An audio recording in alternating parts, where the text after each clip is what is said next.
There are some parts floating around for the 2JC that are not in the engine anymore, because the engine is gonna go in the car today.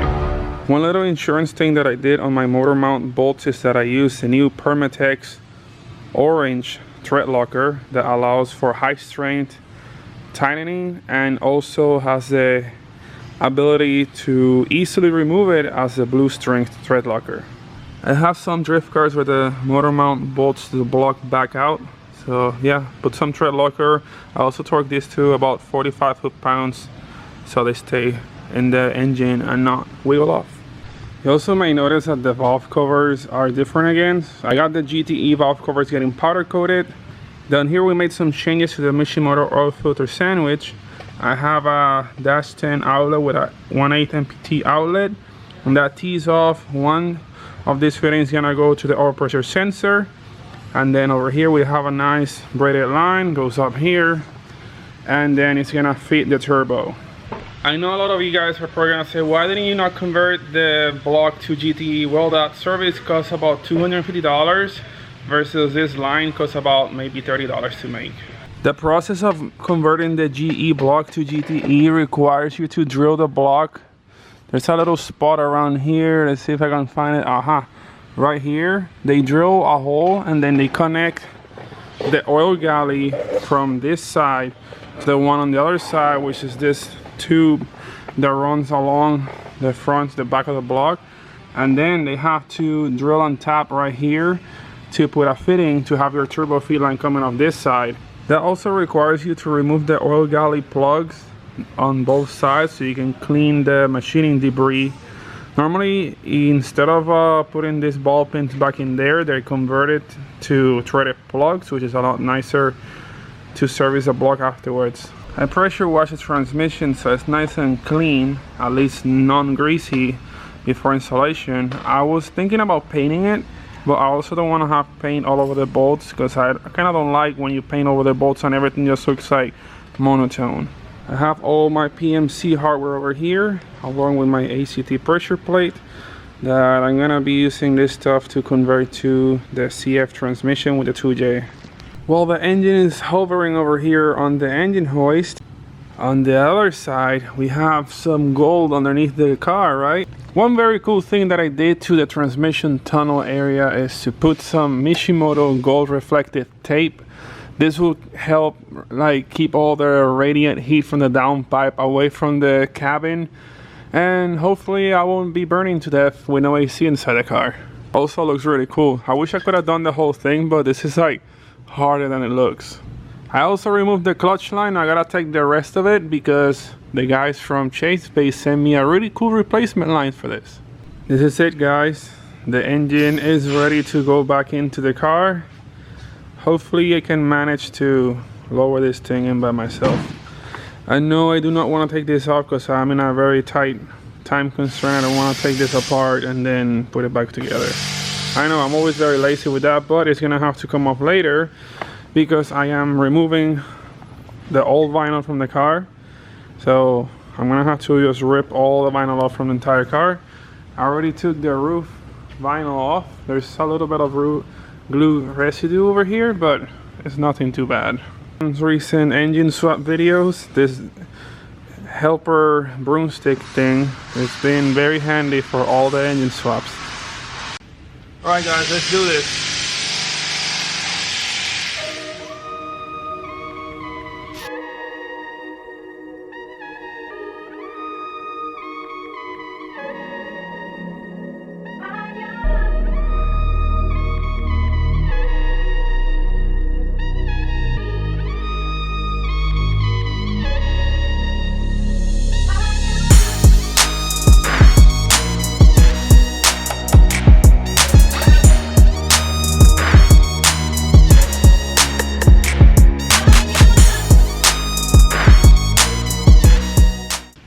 Well guys, single-handedly the 2JC is in.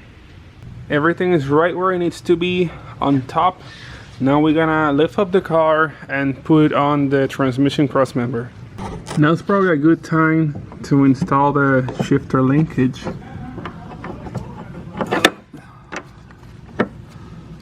somehow.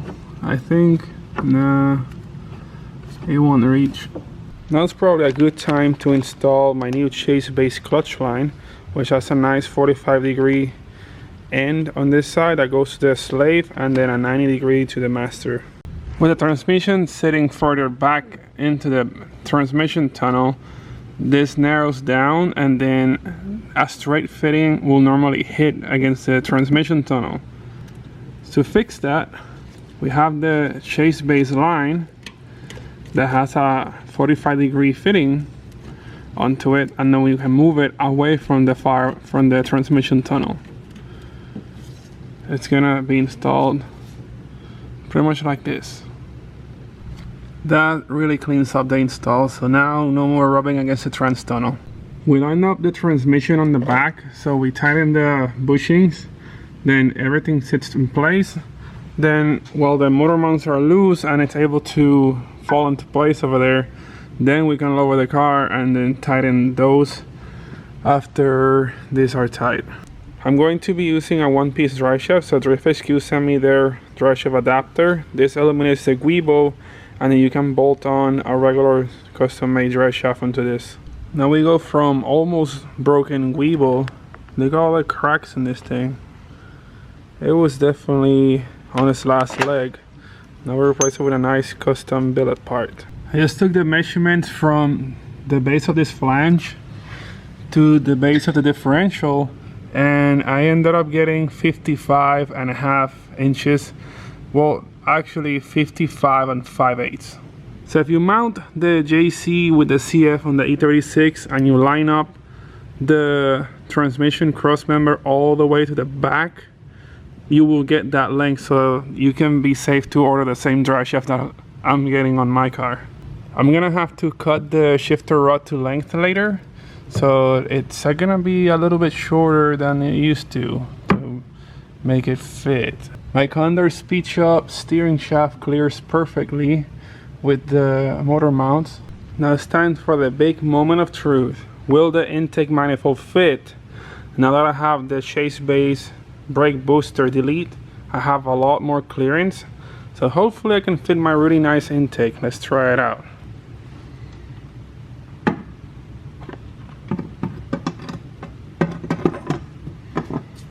Yes, we have all the clearance now. Just need to be able to put this nut through the bottom.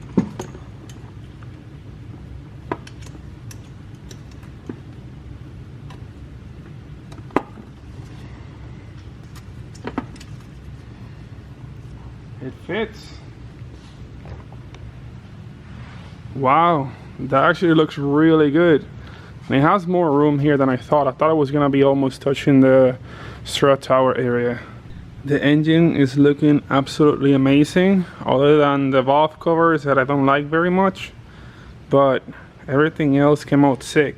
I managed to squeeze this 3.5 45-degree coupler in here. I had to trim a little bit off so it wouldn't interfere with the headlight.